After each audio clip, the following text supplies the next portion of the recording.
the homeless, the economically disadvantaged, racial and ethnic minorities, veterans, the elderly, youth, those who have been incarcerated, and new Americans. To help guide our organization in this endeavor, licensed social workers Steve David, who is the Advocacy Director at the Ohio State University College of Social Work, and Colleen Dempsey, who is the Practice Director of the Ohio chapter of the National Association of Social Workers, will be speaking to us today about the work they have done on voter engagement with underserved populations. Through their presentation, Steve and Colleen will touch on a few strategies or best practices for how to best engage and provide voter registration services to those populations that are underserved. In addition, they will offer their perspective on how to do this in the midst of the prohibition of large in-person gatherings as a consequence of the COVID-19 pandemic.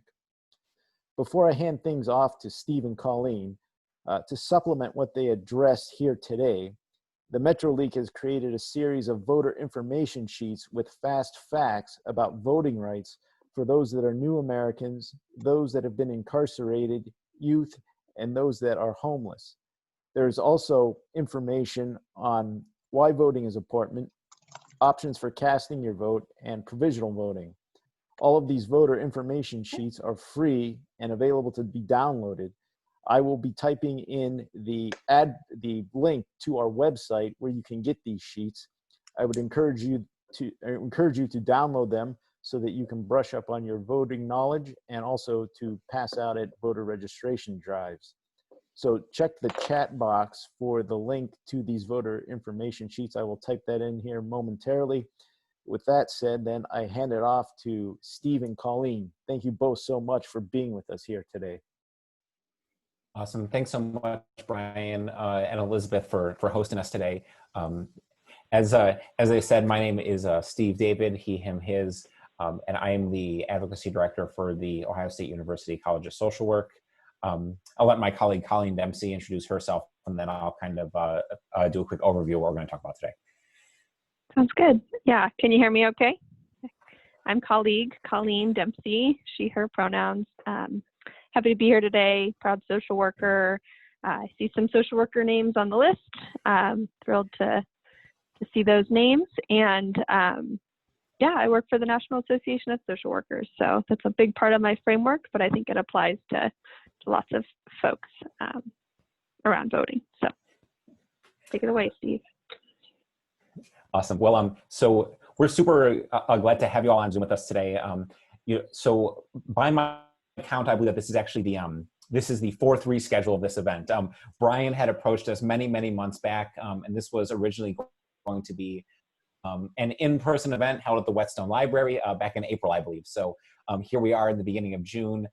So because of global pandemic and the current uprising that's going on around the movement for Black Lives, we find ourselves having rescheduled a number of times. And so we want to thank y'all for sitting tight with us through all of these changes.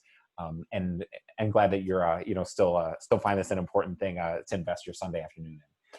So what we're going to talk about today, this is also the first time that Colleen and I have done this presentation via Zoom. So we're doing it a little bit differently than how we've done this in the past. So we wanted to talk first about why voting matters. We know that y'all are, if you're attending League Women Voters events, you believe that voting matters. And so when we're going to go over this, we're going to talk about it specifically kind of in the framework that we come to it from, that someone once called trauma-informed voter engagement.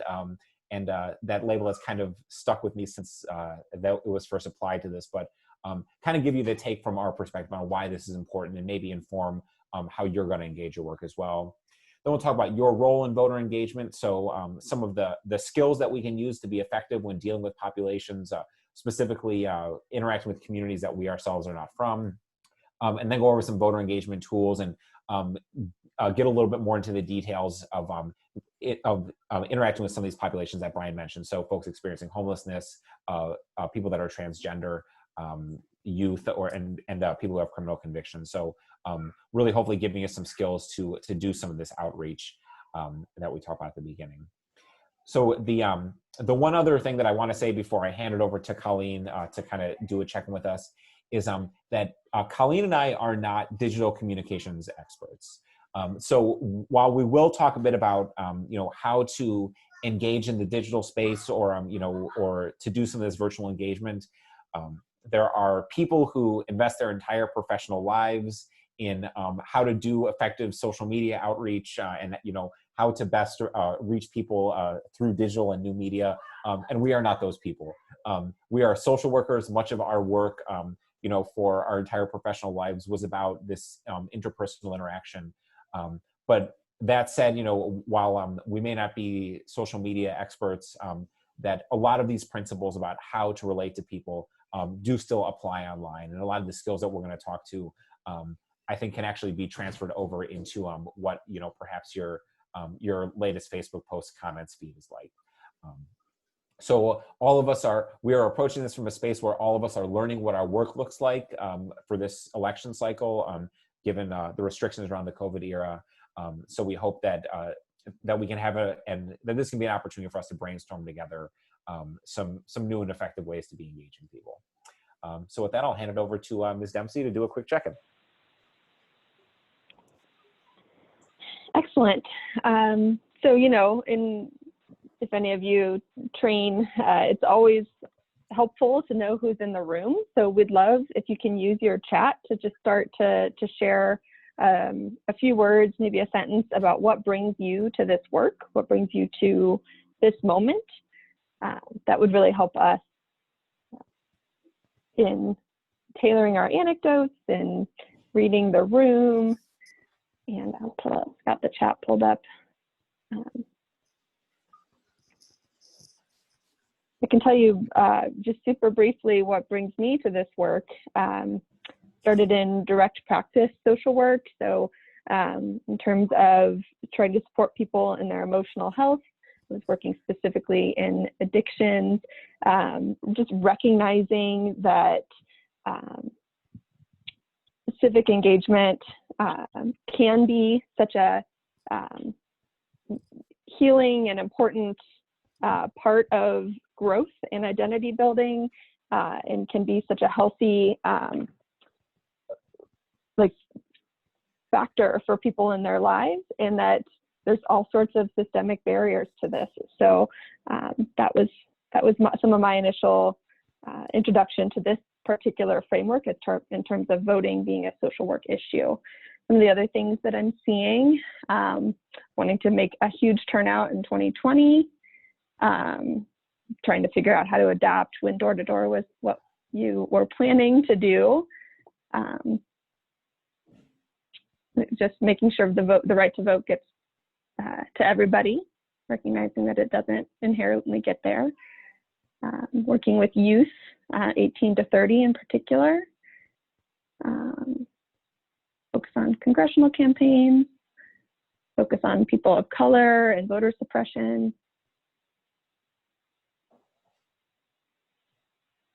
Not wanting to be polarizing or insert views onto others. We will definitely talk about that. Some folks from a faith perspective, I see some UU representation. Democracy is under threat, absolutely. All right. Naturalized citizens, new Americans, excellent. Turning around and holding the door open for next folks, that's great.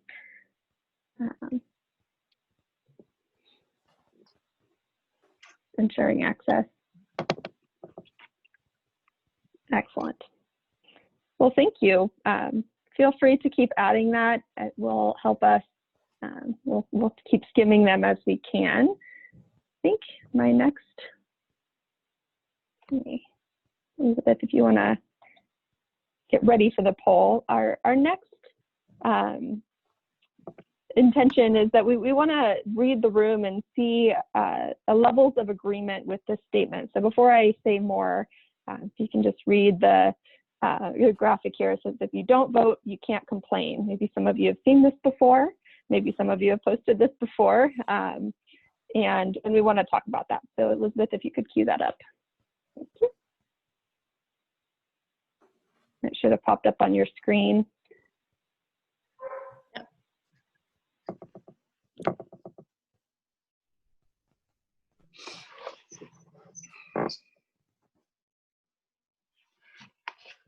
Elizabeth, we may need to work together. I'm not sure I'll be able to.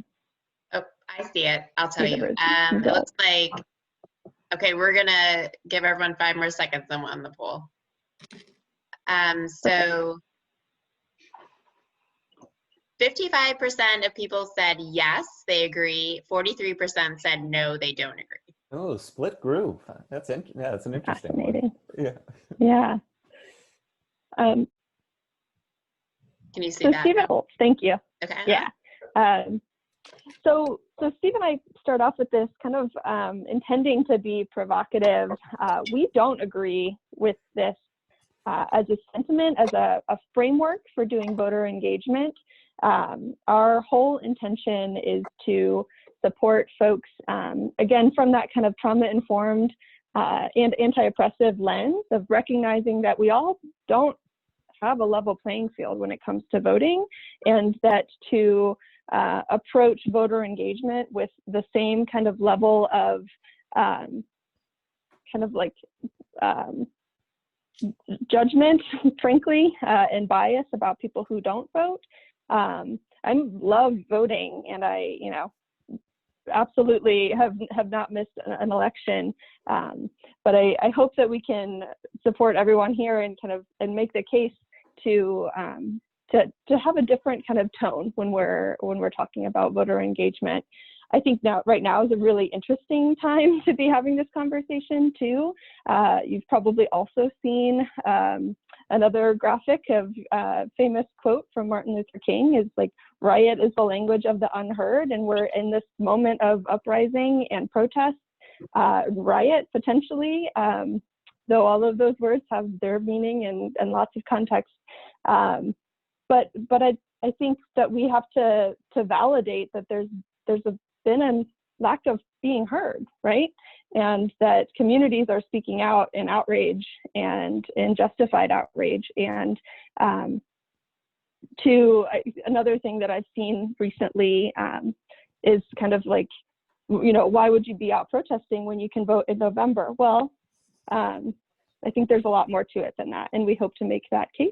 And not attempting to shame anybody at all, but just to make a case for more focus on barrier and less focus on judgment and kind of shame-oriented voter engagement. And the other thing that sometimes we say is like, and that's, it does actually work to shame people into voting. There's some interesting research about that. Doesn't necessarily mean it's the right thing to do or supportive of a healthier, more less oppressive society. So that's our stance, and we will justify it in the next hour and a half.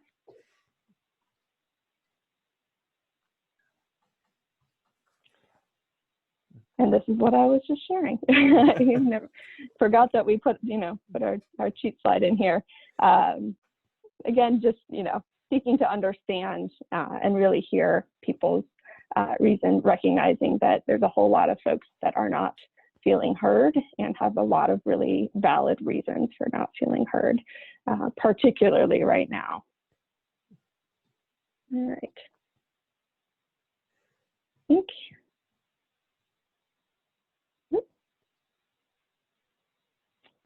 I think I'm passing it to you, Steve. Yeah. So so this is the piece where Colleen and I like to articulate, why voting is important and like why voting matters, like from our perspective, kind of how we understand the answer to this question. And I think in the poll that she just did, I think like many folks who read this, like if you don't vote, you can't complain, come to it from a place of like very much feeling that like voting is very important to them, and they spend a lot of like, they see very directly that connection between like why participation is important and the outcomes of that, and have really taken that on as a piece of their identity, that like this is something that folks should do. And so we're really trying to embrace that enthusiasm, and then also shift the frame to recognizing that everyone participating is a really critical piece of democracy functioning well. That we need accessible elections that can bring in everyone's voice for our democracy to function best. That is how it is. That is the intention of this design, and we want all voice to be able to participate. but we also want to recognize what is the history around access to this very important aspect of being able to participate in your government. So Colleen, if you'll cue up the next one there. So when I do this in person, I'd like to ask for all the other white male property owners in the room to raise their hands and recognize the fact that at the founding of this country, we the people moment, only white men who owned property were able to actually vote and participate in that government. That this is the foundation upon which the American democratic experience is based, is one that also looks very explicitly at identity and who has been deemed able and appropriate to participate and who has not. So other than the folks like me who happen to be white male property owners, well, I guess technically the bank owns more of my house than I do, but white men who have mortgages, for literally everyone else, the right to vote was won and is protected through hard fought battles. So folks had to organize and push really, really hard to be able to gain access to the polling place. And the reality is that many of the, that while, we did have the Voting Rights Act of 1965, that voter suppression very much continues in different forms to this day. Be it laws that require an exact match on your identification where, if your name is Denby Benson and it has a hyphen on the voter rolls and is not hyphenated on your ID, that can get you turned away in the state of Georgia from being able to vote. So polling location closures, there were stories in the 2018 midterms of a Black Voters Matter bus being stopped in Georgia. And in Ohio, we have things like the voter purge that still continues to this day that I'll talk in a little bit more detail about. And so this context of the pandemic and the election in 2020 is also a really important backdrop for us to be talking about accessibility in our elections. I think that, we don't have to look very far for an example of how widespread confusion during the 2020 primary made it really, really difficult for folks to participate. Shifting dates, people who weren't familiar with the absentee ballot process before, folks who perhaps did not have a home printer and stamps queued up like in their house during the pandemic to be able to, print out the form to request the ballot to be sent back. And then we see this, and then despite the continued numbers that are circulating around the country related to COVID, we do see this resistance to vote by mail, despite the fact that it seems from our vantage to be a way for people to safely participate, that this has also become a partisan issue in terms of whether or not people should have access to the vote by mail system. So we think that it's important to situate this, recognizing that historically voting has never been accessible to everyone, and we're currently still engaged in a lot of those discussions. So Colleen, if you'll cue up that next one. So one really important piece of this that we think is important to mention at this moment is the legacy of felony disenfranchisement in this country. So almost 6 million Americans cannot vote because of a felony conviction. And that has very explicit race-based implications, where 1 in every 13 African Americans have lost their voting rights because of felony conviction laws, versus 1 in every 56 non-Black voters.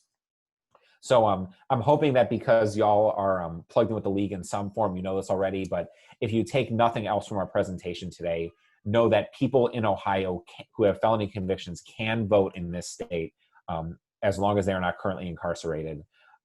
That is a pervasive myth that if you do any voter engagement work, you will likely have busted more than once. And so we really do want to drive that home, that people with felonies can vote in the state of Ohio. The next one. And so the other thing that I think is important to point out about felony disenfranchisement is, when we look back at 2016 and who participated and what the numbers looked like, this was an election that was decided by, around 3 million votes was the difference in the popular vote turnout between Hillary Clinton and Donald Trump.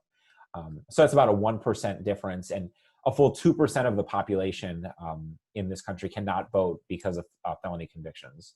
So this is this is by no means an inconsequential rule that we have in our elections, and could have big implications for how who actually wins on a national scale if things like this were not in place. So we think it's important to center this as that there is this continued legacy that flows through a history of race and mass incarceration in this country that is also wound in with our elections. Yeah, and so as I said, there's a lot of confusion around this as it varies from state to state. So if you're doing work or know people in other states, make sure that they check on their rules. But here in Ohio, you can vote once you have finished your time in prison or jail.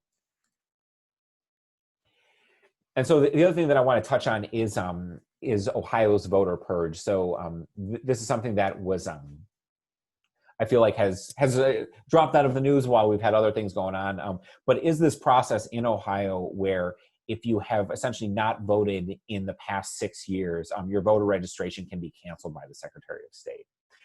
So up here I have the flow chart that was put out by the dispatch on how this process works.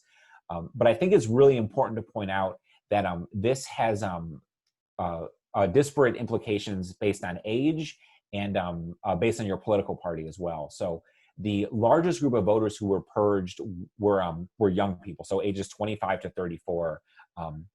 So when any of y'all that are doing voter outreach with young people, with college students, or thinking about just the networks that you have, people in your agencies or that you may work with, young people are the most likely to have their voter registrations canceled because of inactivity, just by the nature of the fact that young people tend to be more sporadic voters. So we really need to focus on that group and making sure that people's registrations are up to date and that we're checking before every election.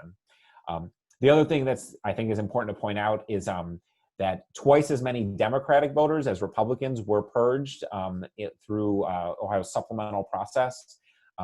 The vast majority did not have their party indicated, but of those that did, we're seeing a 2-to-1 ratio of Democrats to Republicans. So as I said, this policy, while neutral on its face, does have some disparate impacts based on people's political ideology and their age. So these are things that we want to keep in mind as we're doing our work, that that if you don't vote, you can't complain.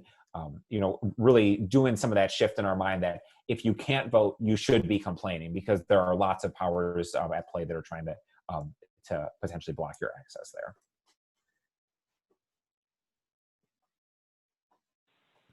Excellent. Thanks, Steve. And I'm reading, catching up in the chat too. I hear that, my guess is everyone on this call is fully bought into your vote mattering, everyone's vote mattering. I'm hearing that as a theme.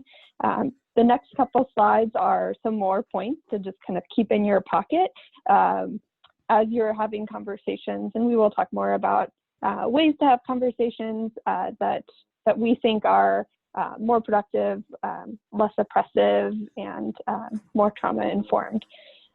So we framed this again. We crafted this whole training around doing voting or voter engagement as social workers. So when we talk about people we serve, I mean, the clients of social workers are everybody, but we are, talking about people who are often marginalized and often disenfranchised in various ways.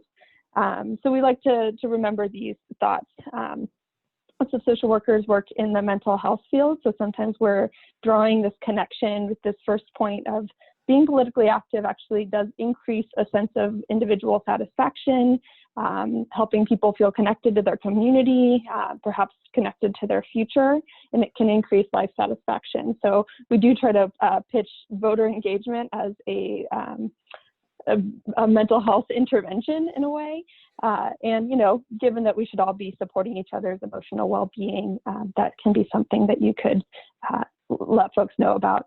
I want to just point out again, Steve and I both, I think we met in community organizing. So when we think about voting, we think about that as one aspect, maybe even like a front door to broader political activity, but getting involved in organizing, getting involved in other kinds of civic engagement.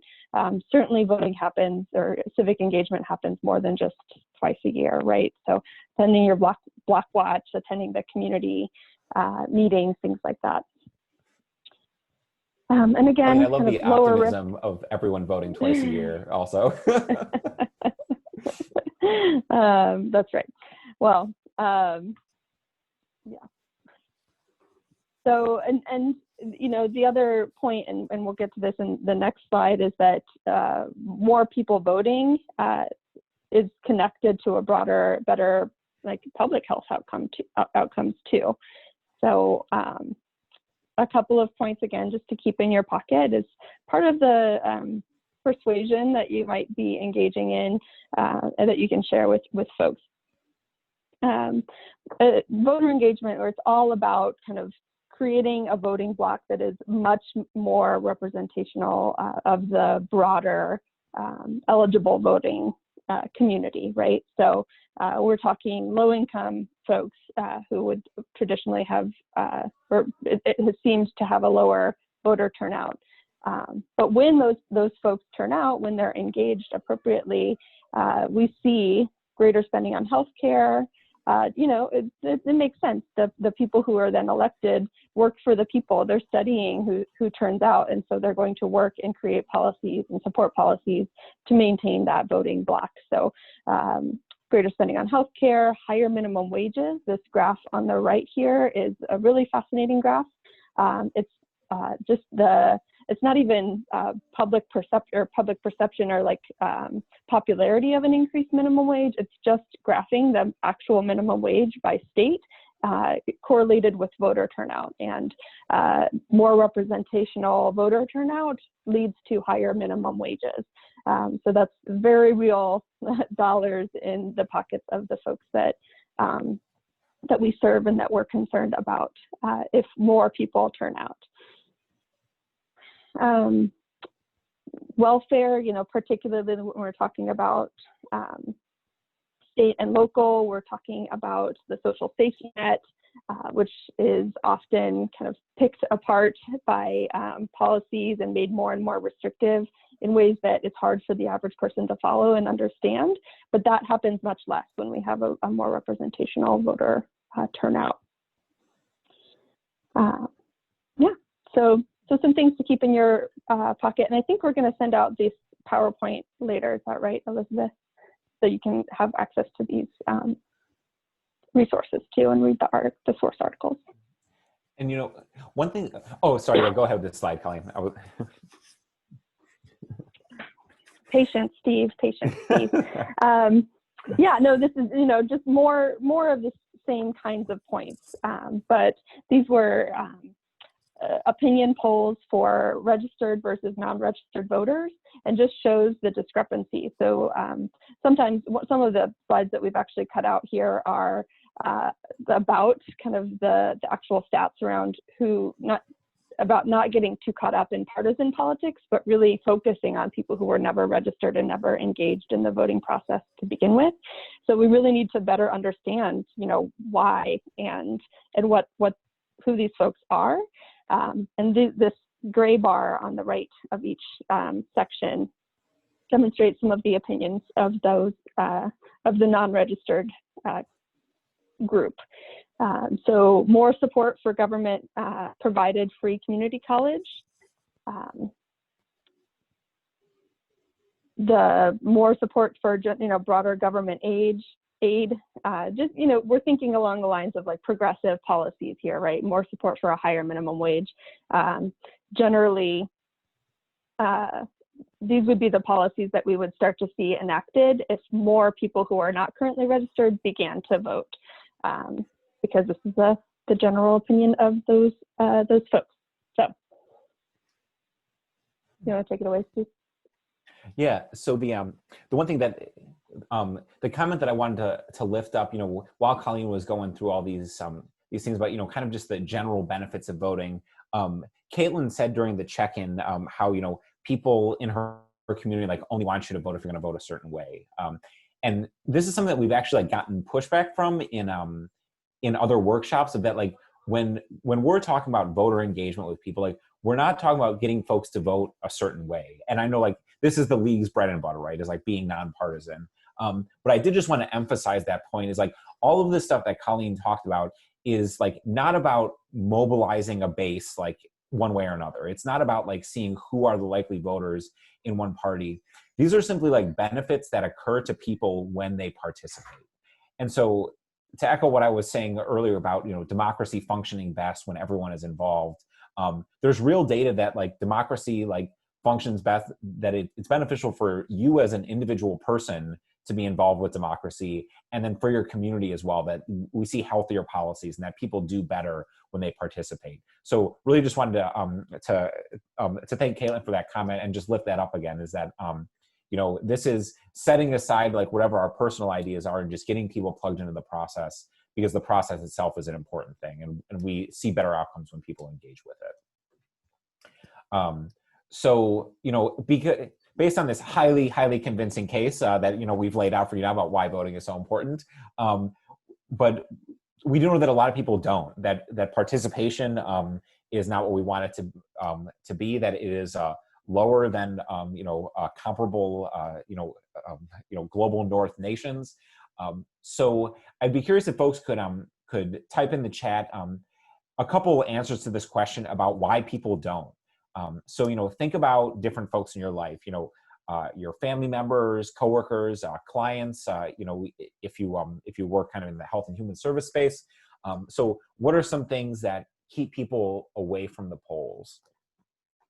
And so I'm already seeing some good things. So, you know, transportation, barriers with technology, having childcare. Oh yeah, this is what Ms. Rapkin, good to see you on the call today. Yeah, this worry about jury duty. People want to stay out of that jury duty pool. Yeah, that's a tough nut to crack, I'll have to say. You know, if they got those specific reasons, don't have the information, they didn't register in time, so registration problems. Yeah, again, the you know, not knowing how to register, so just like navigating the process, being unsure about what you know, about just even the need to register in advance, the fact that Ohio has the as strict of a registration deadline as is allowable by federal law, so a full 30 days before the election. So, you know, these are, again, as we're thinking simultaneously about people's individual reasons as well as the structural reasons that can make participation difficult. So not being informed about who to vote for, so not knowing, you know, not feeling confident in making the decision, time off work, yeah, the ability to actually, you know, to go on election day to participate. So yeah, thanks everyone for those. I feel like this really, you know, captures a lot of what's going on. Yeah, so direct voter suppression, loss in faith in the system. So, you know, that my vote doesn't matter. So Colleen, if you'll queue up this next one here. So when we look at the data in terms of when we actually, you know, when we ask people who didn't vote why they don't, not knowing candidates is one of the biggest reasons that we actually see that. You know, this question about feeling empowered to make a choice, you know, that folks like don't know who they're voting for. They don't feel like they have enough information. So there's a lot of great interventions that we can do by, for instance, directing people to the wonderful nonpartisan voter guides put out by the League of Women Voters. You know, in the Vote 411 site, that is something that when I'm talking to students, especially, is a resource that is met with a lot of excitement from people who, you know, have gone to the polls before and seen a list of judges that they know nothing about.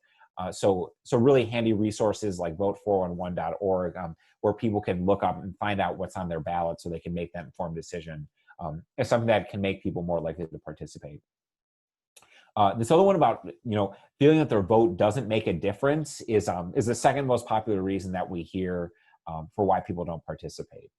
And this is a question that we get asked a lot is, you know, like, how do you make people care? You know, like I've had this conversation with my family or friends where they, you know, say like my vote doesn't matter, or, you know, nobody listens, and just feel really disenfranchised from the process. And the reality is that like the answer to that question is going to be different for everyone. And so what we will talk about a little bit later, and what I'll encourage you to do is to really start from a place of listening, and the people that you're interacting with, especially those in your closer circles, to really hear where they're coming from and why, and the genesis of this feeling of disempowerment. I think that all of us have a lot of reasons why we think voting is important, and we can perhaps match up that feeling of disempowerment and feeling disconnected with what might be a really compelling reason. So past those two things of knowing the candidates and then this feeling of being disconnected, there are a lot of these like nuts and bolts reasons of like being too busy, being sick, or having some type of disability that makes it difficult for you to go, problems with registration, transportation. These are all things that people say when we ask them about why they don't vote. And thankfully, we have a lot of tools that we can connect people with to address these issues. So things like transportation can be addressed by using the vote by mail system. Same thing with getting sick. Having problems with registration, we now have the ability to, you can register to vote and update your address completely online. And the website to do that is actually, whatever you think about the Secretary of State, he actually maintains a really nice website here in the state of Ohio. So we have some really good tools that we can use to address these specific barriers. Thankfully, the reasons that people aren't voting, I think that if we look specifically at them, we can really develop some good interventions for those. Then that next one, Colleen. So the other thing that I think is important to point out is when we're thinking about why people don't vote, and especially when we're thinking about folks that are not registered, people have their reasons for not registering, and I'm not quite sure what to do about the don't want to be in jury duty one, except for the fact that like I've known some people that had really, really fascinating experiences in jury duty, and I would highly advocate for folks to do that as well. But of people who are not registered to vote, a full 2 out of 3 of them have never been asked. So just the simple intervention of asking someone if they're registered can really be that difference maker in getting people pulled into the political process. A story that, and I think it's also important to recognize that people are all on a continuum in terms of where they are in their political participation. A story that I'm always kind of embarrassed to tell, but I think is kind of important to this work is, the first time that I voted was in 2008, when an Obama campaign volunteer came up to me on the Ohio State campus, changed my updated my voting address there, and actually because it was during a time when Golden Week was a thing, I was able to get on a shuttle that day to go down and vote early. And I voted in only the presidential race that year and nothing else, not even my senators I didn't know about. And so that was it was 12 years ago now, but I tell this story as an example of now, as part of my day job, I do voter engagement work. And for me, that started with having someone engage me and going and voting that first time, making one decision out of all the ones available to me. But just recognizing that this is a process for people, and not everyone is going to have a fully developed political consciousness or know exactly where they stand on all of the issues. But there's a lot of good work that we can do to get people further along and use voting as a conduit to some deeper engagement there. So with that, I think back to you, Colleen. Oh no, or maybe this is me still. Is it? Yeah, I think it's you still. Okay, cool. Sorry, y'all, you're stuck with me for a bit longer.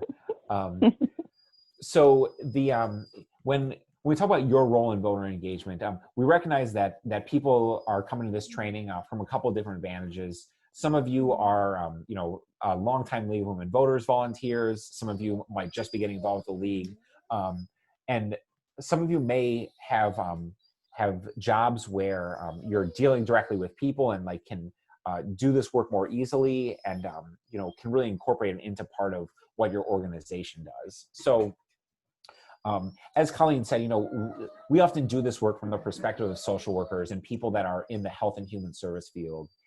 And the reality is that we touch a lot of the populations that are traditionally don't participate because of barriers and because of this historical disenfranchisement. And there's a lot of good work that we can do as nonprofit organizations and within our organizations to incorporate people into the voting process. However, there's a lot of barriers as well from doing this work from an organizational standpoint. And most of that, however, is grounded in this feeling of not wanting to engage because people don't want to be seen as political, they don't know the process, or they themselves don't feel that voting is a form of empowerment. So these same kind of barriers that we run up against when dealing with individual people, we see those in our organizations as well, where they're not necessarily bought into the idea of the importance of voting, but especially this first one of not knowing where the lines are and what kind of stuff they can do. So I want to talk quickly just about, if you do work in a nonprofit organization or something that an org that has clients and and interacts with the public, there's a lot of room that we do have that we can work with in that space to help address some of these barriers. Go to the next one. Thank you. Nonpartisan voter engagement is legal and ethical for us to do in our formal work, like within nonprofit organizations. When I have like my actual like social worker hat on, I can do things that kind of fall into three general buckets. So these include voter registration, voter education, and get out the vote. So things like helping people make sure that their voter registration, that they're registered for the first time or is current, completely legal and ethical to do. Voter education, so helping people know who and what they're voting for. So again, things like the guides that the leagues put out and other voter guides that are out there, connecting people with information to make informed decisions. And then getting out the vote, helping people actually go and cast their ballot. So asking the question, are you voting tomorrow? Like, do you have a plan to go vote? Do you need a ride to the polls? And helping connect people with the actual process. This year, I think it's going to be a lot of helping people know how to navigate the vote by mail system. So these are all things that we can engage in as part of our formal paid work, and I would very much encourage you to do so if you're somebody that does interact with the public in that way.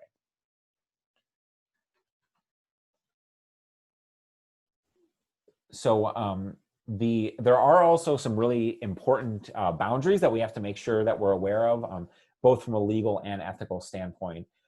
So 501c3s cannot ever make endorsements of candidates or parties. We can never donate money or resources to political candidates or parties, and we can't rate or rank candidates on their positions.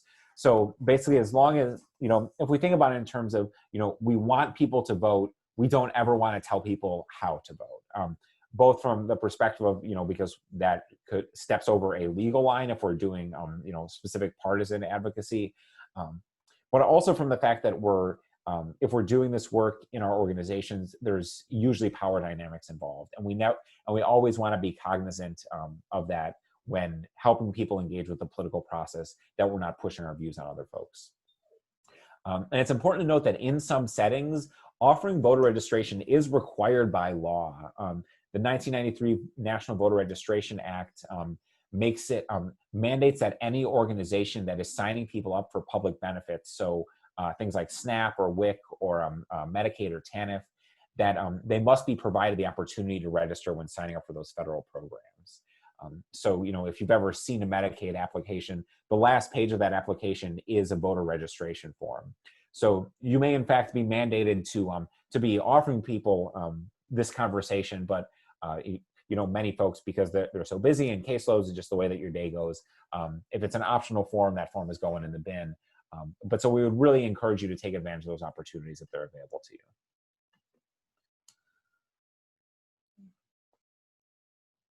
So the other thing that we run up against when doing this work and when encouraging health and human service people to get engaged in the political process is that nonpartisan voter engagement is legal, but oftentimes if you go and ask your HR person, you may get a different answer from them than some of the information that we're telling you. So Agencies, agency policies and collective bargaining agreements will often have language that explicitly limits employee political activity. And now when, so for instance, like OSU, as an OSU employee, this is in our employment policy that, we can't engage in political activity on behalf of the university. However, in most contexts, political activity is defined as partisan activity. So the kind of, the partisan stuff that we can't do anyway as representatives of nonprofits. So this voter education work that we're talking about, like making sure people are registered to vote, that they know when elections are happening, they know how to get an absentee ballot, those things usually fall under a category of civic education and is not specifically political activity as defined by most employment policies. So obviously always consult with your HR people or your supervisor, but know that they also may not be familiar with some of these distinctions. So it's worth, if you're hitting barriers about this in your organization, it's worth having a follow-up conversation because you may get an answer from someone that is also kind of not familiar with these finer distinctions. So with that, I think I'll hand it back to Colleen. Absolutely. Thanks, Steve. Okay, so we want to talk a little bit about just like framing the conversation and some tips and tricks for engaging with people in doing voter engagement that in situations that might feel difficult. Our understanding is that the League has an interest in kind of growing outreach into more historically disenfranchised spaces. I think that's not necessarily a new interest, but always wanting to deepen the work there.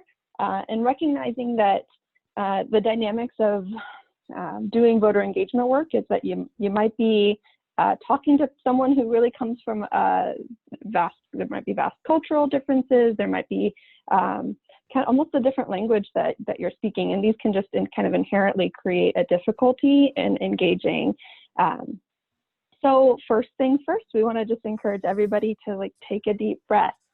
We know there's a ton riding on this election, and carrying that knowledge with you out to do voter engagement work could create this kind of anxiety and intensity with you, with me, with any of the people on this call, my guests, given that you're giving your Sunday afternoon up to discuss voter engagement. I know that this matters really deeply to many of us. So just kind of recognizing that and recognizing how that could influence your conversation and attempting to counter intensity with breathing and get yourself to kind of a calm space as much as possible. And there's a lot that we can do with a good deep breath, emphasis on the exhale. So if you're getting pushback from a person that you're speaking with, or just kind of, out in a different time, maybe you were going door to door and you're thinking about everything that's riding on this election, not wanting to throw all of that intensity at the person that you're attempting to bring into this work, potentially for the first time, and potentially you're the first person that's ever asked. So taking a deep breath is always a good tool to keep reminding yourself of. Again, part of the reason that we started with that don't vote, don't complain provocative image is that our thought is that really kind of doesn't demonstrate the amount of respect that needs to be demonstrated in having these conversations. You've probably heard there's all sorts of kind of ways to get to this space, but be kind, be respectful, because assume everyone is fighting just a really hard battle. And if particularly so for people that we have all of the evidence for, and we'll talk about kind of specifically barriered populations, just showing that respect, that like living day to day, not as easy for all of us. There's differences and there's different levels of experiences, and just showing up and showing respect and kind of really considering how that's coming across. Something always just to check. Listening So again, I'm a social worker. I do a little bit of therapy on the side. We can communicate and actually influence folks so much more through listening than through lecturing. So it would be nearly impossible to bring someone who's very resistant and very distrustful and feeling really checked out of the voter system to an active, engaged voter just by giving them information and doing most of the talking. So I really want to encourage everybody to listen more than you speak when doing voter engagement, particularly with people that are like expressing some like negative feelings about voting.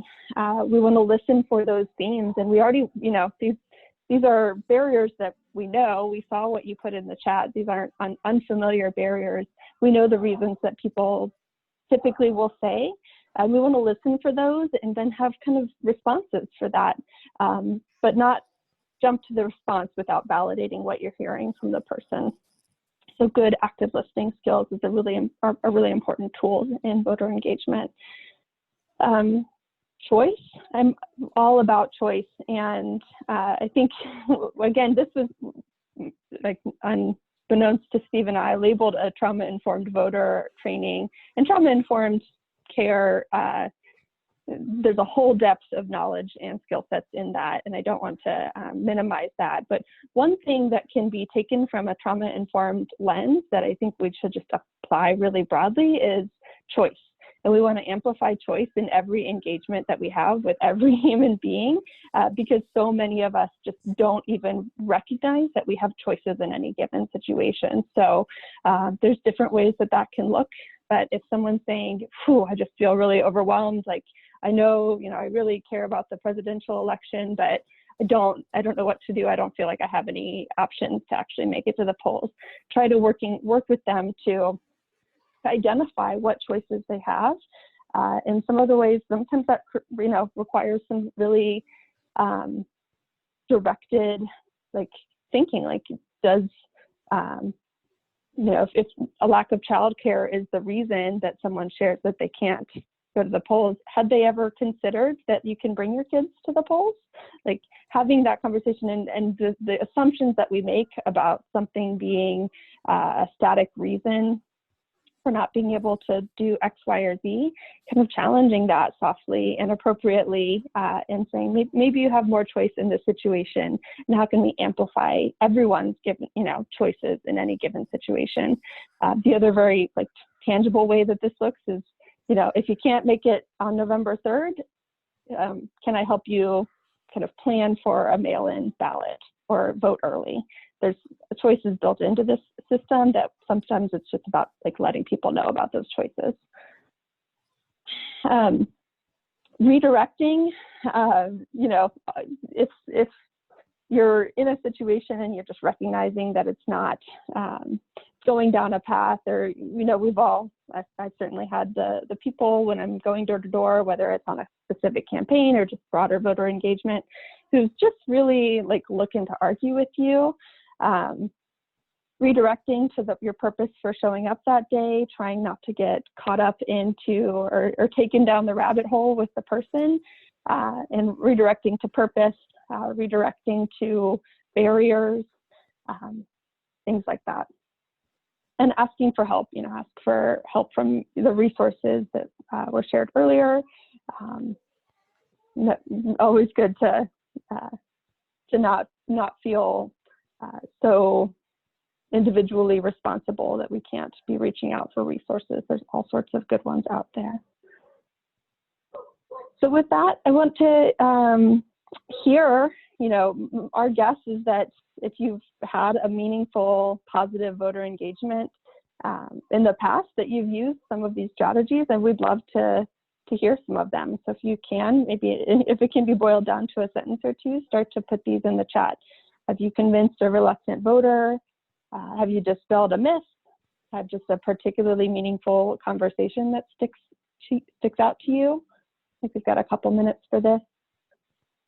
And while we're waiting, I'll just share, I think, Steve and I harp on this felony disenfranchisement, and part of it is because I know multiple times when I've gone out, I've heard from the person who answers the door that they can't vote because they have a felony record. And I say, I'm talking to you at your house. We are not in a prison. You actually can. And that there's an emotional component to having that conversation and being able to share that information, that accurate information. It's heartbreaking that someone could come and I, worry about where that story comes from. I worry that people are being told that they can't vote when they are in prison, that myth is certainly allowed to persist. I think everyone leaving prison should be re-registered to vote. That's the society I want to live in. And then some in terms of critique of prisons. But so what are some other things that people are sharing? When Colleen, while folks type stuff in, the one thing I did want to say, about all kind of this whole list of skills is these are things that like apply online as well. So if you're when we're first putting this together, and as we're talking through this, I'm thinking about me like sitting at a table with my stack of forms, or like me outside of poll standing on election day. But this is also like if you are going to text your dad or text your siblings about if they're registered and engaged, and that these things like are also I think there are many times where we have perhaps responded to a comment on a post without taking a deep breath first. So I think that it's important that we recognize that, like, as we're shifting the mode through which we're doing these things, a lot of the same ways that people are going to operate in similar ways via social media or text as they do in person. Obviously with some distinction, but this is all stuff that I think is good to keep in mind as we're thinking of new creative or digital ways that we're doing voter engagement. I'm seeing some cool stories about just better understanding people's concerns, people not wanting their partisan or their party affiliation made public, and just sharing information about how you can go about doing that. That's a great example of saying, you have choices here to meet your goals. Your only choice isn't don't vote. You have actual choices within the voting opportunity. Helping a woman experiencing homelessness to register to vote on their phone. That's good, quick work. And getting creative, absolutely. Having an address to send things to. These are real barriers that can just, be one more thing that stops someone from voting. So helping be that creative force to think through these questions. I'm feeling validated that others have had this myth-busting experience with people with felony records. It's really a beautiful thing to re-enfranchise people in that way.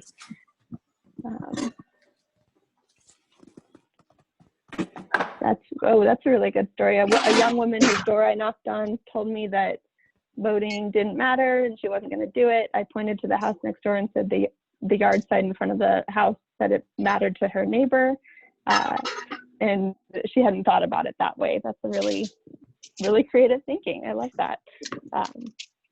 Perhaps these people aren't living in such a political bubble as maybe many of us that we talk about voting and politics all the time, that they just haven't realized that their grandma votes in every election. They just haven't talked about it. All right. Judicial races, absolutely. Thank you all for sharing those. All right, back to you, Steve. Awesome.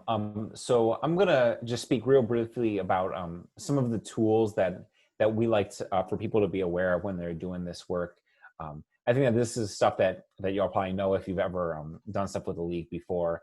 But we just wanted to point out some of the handy ones that we think are useful right now, especially in this context.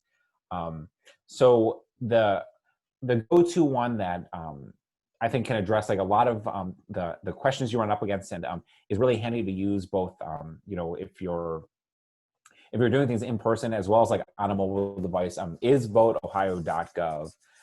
So again, this is the Secretary of State's website. This is where you can register online for the first time. You can update your address online. You can find your polling place, and also has a link to find a full sample ballot. The sample ballot is one of those things that I think is super useful for folks who, you know, might be registered already. You know, you get a lot of the answers like, oh yeah, I'm registered, like I'm good to go, you know, that's fine. And then asking people like, oh, do you know all the races? Have you looked at your sample ballot? This is one of those things that, you know, can kind of be that next level intervention for folks of, you know, like seeing everyone that's on their ballot so they can do some of that research themselves. And again, voteohio.gov is the way to do that. Really handy to be able to just like do on your phone and do with people right there. It's something like when I'm like give presentations, like I will encourage like all the students in the room to like look this up on your phone right now. And I think it's important that we continue to push the like check your registration every election narrative, as the voter purge still is a thing that exists in Ohio. The other resource that I like a lot, especially if you're you know, doing things virtually, or maybe you have family and friends in other states and places, is vote.org. This is a site that where you can get links to you know, your voter registration or request an absentee ballot that will direct you to your Secretary of State in any state in the country. They also have a really handy list of all the identification requirements, as well as rules around things like felony disenfranchisement. And they have an election reminder feature on there as well. And as far as election reminders go, if you haven't ever used turbovote.org, this is a resource that I really recommend to folks. You can go on there and sign up to get a text message reminder for every election that will be sent to you 30 days before and the day before the election. So, you know, I was joking at Colleen earlier about being optimistic of people voting in 2 elections every year, seeing as I think there are many folks who vote in 1 election every 4 years, and, you know, for like, God love the people who vote in 2 elections in years like 2019. But TurboVote's a really great resource for that. Of, you know, it like sends a notification to your phone 30 days and the day before every election. So for even folks that follow this stuff all the time, that day before notification, be like, okay, you know, maybe it's time for me to do my research on these down ballot races that I haven't looked up yet and make some of those final decisions.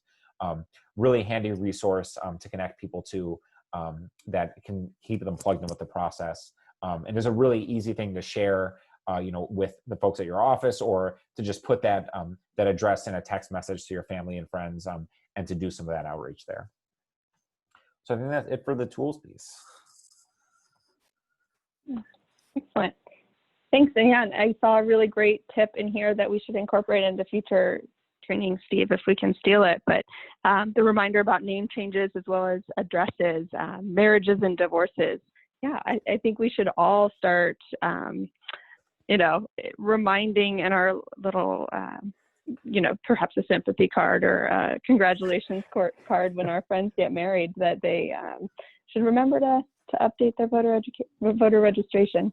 But the next few slides are our population-specific tools. This is not intended to be a deep dive into any of them. Our thought here is that in having these conversations, if you have some knowledge about someone, maybe based on where you're doing the voter engagement, or just you know, what you've been able to perceive from them or what you know about them, you might be able to guide the conversation and ask questions that can lead to better understanding the barriers, and then you can offer resources that are specific to that person and really demonstrate that you see them.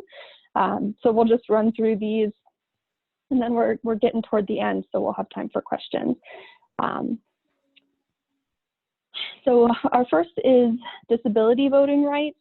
There's a bunch of good information about this, and of course, some wonderful federal laws that protect people with disabilities and many of their rights, but those laws are, you know, need to be enforced and are not proactively enforced in all situations. So some things that you should just know: one can vote even if they have a guardian or a mental disability. My quick anecdote about that is I was doing some voter registration in a high school, and really disappointingly heard from a staffer at the high school that some of the students that we were trying to engage were 18. The staffer said, oh, they're not mature enough to do that. And that's not so much about disability. I don't know the particular context, but I do think there's this idea out there that there's some kind of a bar that someone has to meet of maturity or intelligence or their development to be able to vote, and that's not something that we should be ever allowing to be decided in a subjective way in that way. So even if you have a guardian that's been decided by the courts, unless your voting ability or voting rights were specifically removed, you can vote.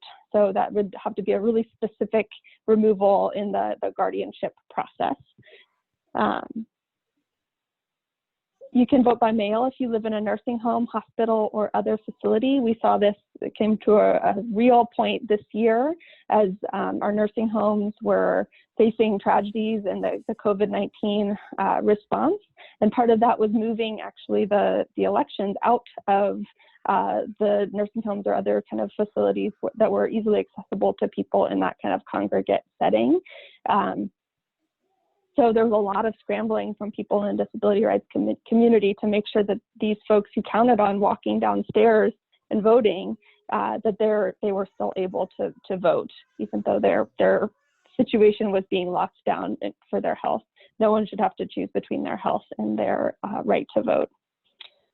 Polling places must be accessible. And so that looks different to different people, of course. But you'll see Braille on polling or voting machines. You have the opportunity to bring someone with you if that would increase your accessibility. You're not required to bring any one particular person. You get to choose that person. So regardless of your disability, it doesn't have to be your parent, for example, or your caretaker. The other things to know about accessibility, I mean, I've seen when I'm doing kind of poll work, standing outside for whatever reason, I've seen folks who just can't get out of their car.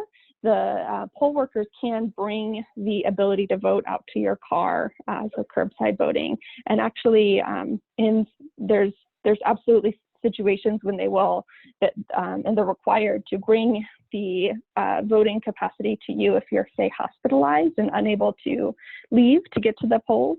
I don't have the specifics on here, but we do have the resource, and that's Disability Rights Ohio. So if you're working with people who have disability, and of course disabled people are the largest minority group in society, and often made invisible by our the inaccessibility of many of our systems, but familiarize yourself with Disability Rights Ohio. They have a whole voter education page, and they run a voter rights line every year as well. Okay, not wanting to go too far down my own rabbit holes here. So homelessness and voting rights, just some things to know. You can register to vote without a permanent address. The stickiness with this is that if they send a confirmation to your address and then it goes back to the Secretary of State, then you will be likely unregistered to vote. So if someone is registered to a park bench, that is good to go, but they might have to re-register every year because that won't stay on the rolls. So we recommend, and this is a common theme, because IDs can be so complicated for many of the special populations that we're talking about, we do generally want to encourage folks to be offering early voting as an opportunity and as a potentially more accessible opportunity if someone has maybe an issue with their ID. And that's because you can vote early at the Board of Elections by just providing the last 4 digits of your Social Security number. And we like this FAQ on voting while homeless from the Northeast Coalition for the Homeless.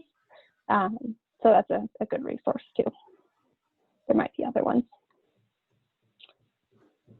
Some things to know working with young people, and the league y'all with the league probably know this, but anyone who will be 18 years old by election day can vote, even in the primary, even if you're just still 17 when the primary is happening.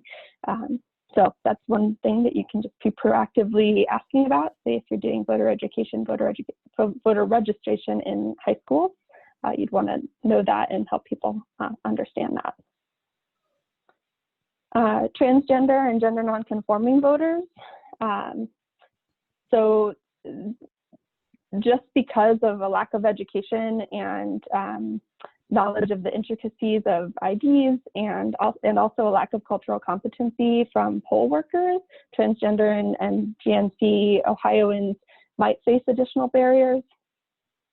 Gender discrepancies on someone's ID are not a valid reason to deny a regular ballot, but it happens often enough and can be re-traumatizing in such a way that we want to be proactively supporting our trans and gender nonconforming friends and community members, like to prep for what will work for them and be the least traumatic experience at the polls. So again, we do, recommend offering early in person. That can be helpful if there's ID change. Getting the proper identification is not super easy here in Ohio to match your gender, your true gender. So if that's in flux, they might want to consider early in-person voting. The National Center for Transgender Equality has a really great resource. It's not state specific, but it is kind of like general education that someone can bring. I love it because it's just like hand it to your poll worker and then bust the myths right there for you. Here I'm really just trying to emphasize that voting shouldn't be scary. Someone shouldn't have to face additional stress and discrimination because of who they are and their gender or their gender presentation. So just want to recognize this.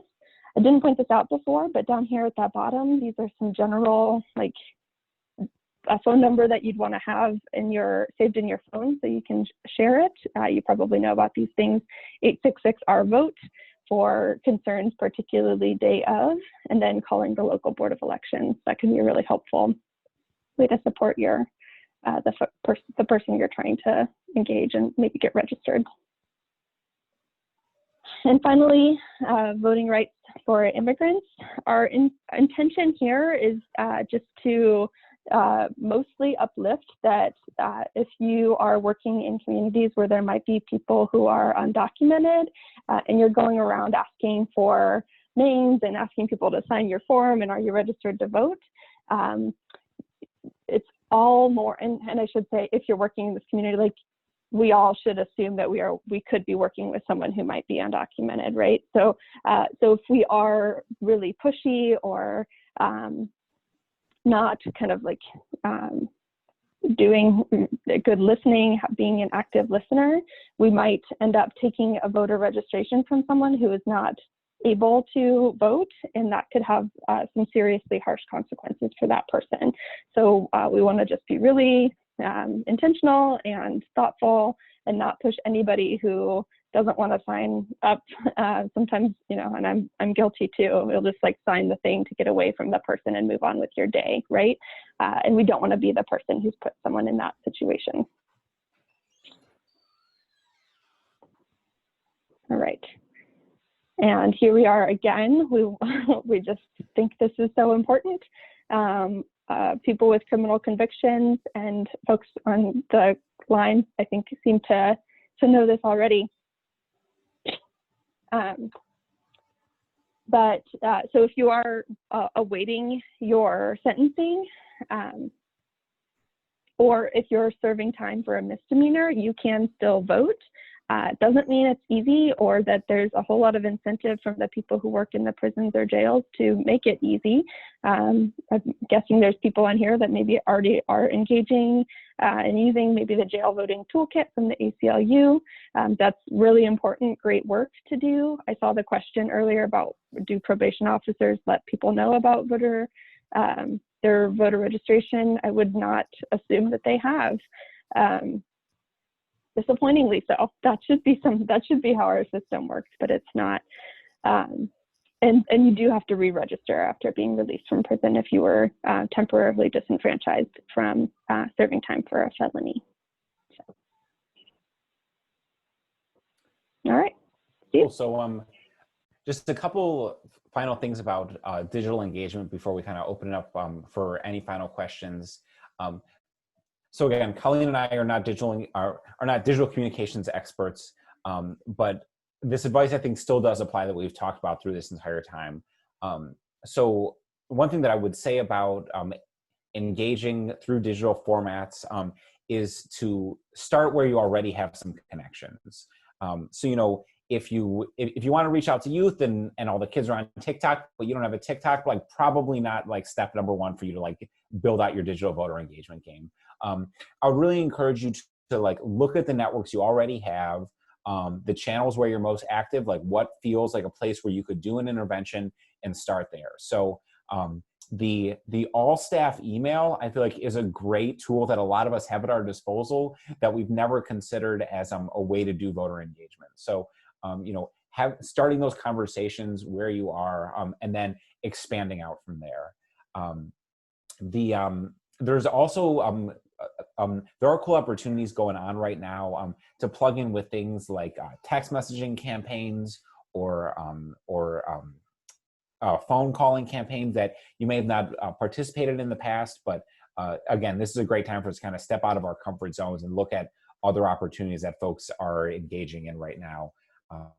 The Ohio Voter Rights Coalition has been doing some cool text messaging campaigns that I've participated in this year, and you'll it has been a really good opportunity to try out some new skills and connect with people in different ways.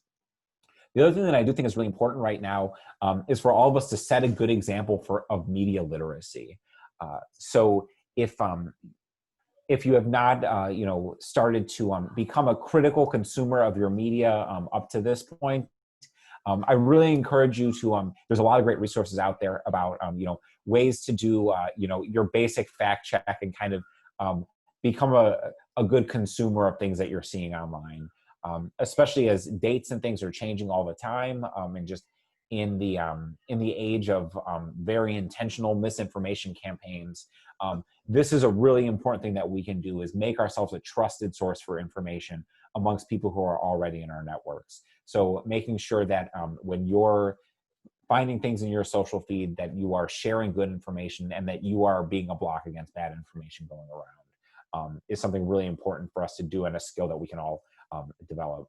The other thing I will say about media literacy is, many of us who are plugged into these things and, read a lot of news, we assume, oh, I'm immune from that. Like, I would never get caught by fake news or share things. And when you listen to experts on this and, people who spend a lot of time in that space, folks like us who consume a lot of news are often, we skim a lot of things and we come across a lot of headlines because we do, take in so much information. So we're actually more vulnerable to sharing bad stuff just by the nature of coming across so many more articles. So please don't assume that you would never share things that are false or intentionally spread to create discord. So really brushing up on our media literacy skills, I think, is important right now. And again, look for opportunities to engage in the digital space. But all of these things that we've talked about up until this point, about listening, about finding out where people are coming from with their relation to politics and voting, that all comes into play, whether you're using a text messaging app to reach out to people about deadlines, or sending around emails to the people in your office or your pod about engaging in the election.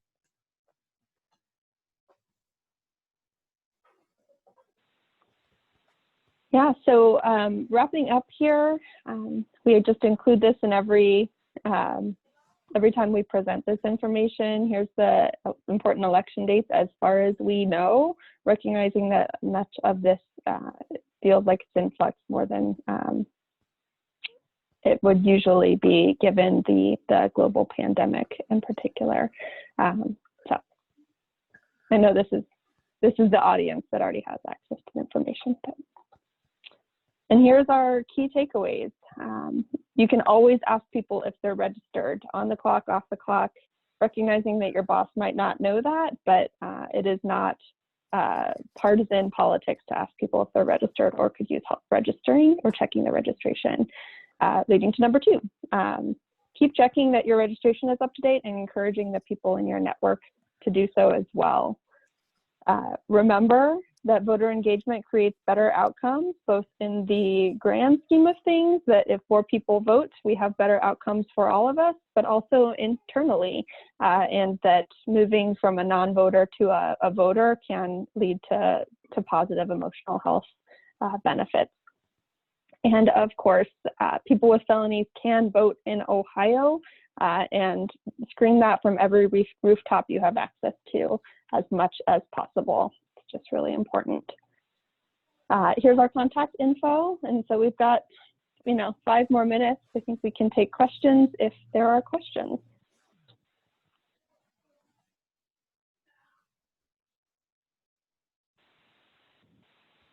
So I do see this question about strategy suggestions for outreach engagement for underserved populations, given that we can't physically be out at community meetings. So I guess one thing that I'll say in regards to that, last Tuesday, Columbus City Council, they had their first community meeting via Zoom. So this is the thing that council does, where they'll go to a rec center and you can talk to your council members. And they usually do it in person, but they did it on Zoom this time. And in the breakout room that I was in at that council meeting, I brought up this topic of voter engagement, and we talked a lot about that. So I would, one, keep an eye out for things that used to be happening in person that are now being shifted into a digital space, and just be that person that brings it up and doesn't let any meeting that you're in go by without talking about voter engagement in some way. Steve, yeah. I just want to interject and say that so our voter service committee is doing a lot of work with local nonprofits that have direct service to different communities and people. For example, we're trying to organize something where we put absentee ballot request forms and information about voting into the bags that people are picking up at food banks. We're doing training with social workers and different employees at nonprofits so that they can register their clients to vote. And we're just working with them, people that are having day-to-day interactions with people in underserved communities, so that they can get the information to them directly. So that's one way that we're trying to reach communities that we might have before just gone out and canvassed in that area. So really good ideas. Thanks for sharing, Elizabeth. Are there any other questions?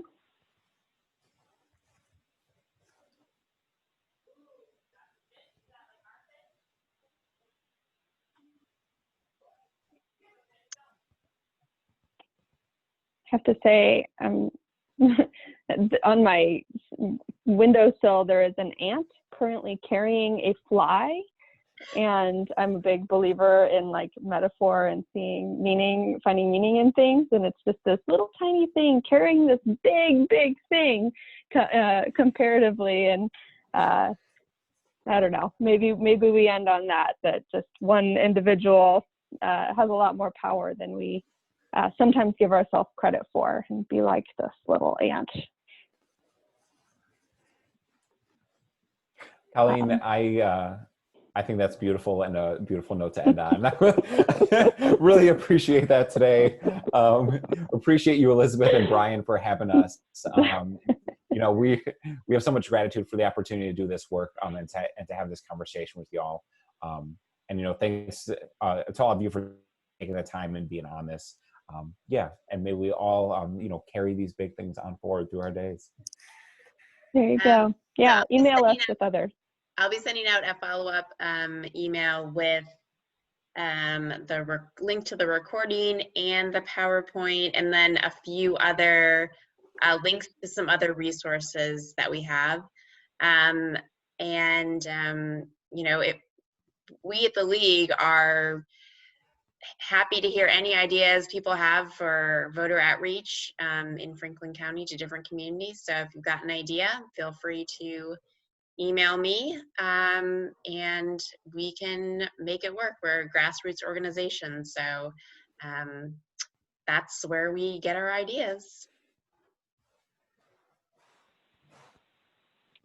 Thank you. Thank you so much, Colleen and Steve. We really appreciate you taking your Sunday afternoon to do this. I think that was a really helpful presentation, and I assume that I will probably be working with you in the future as well as we get closer to November.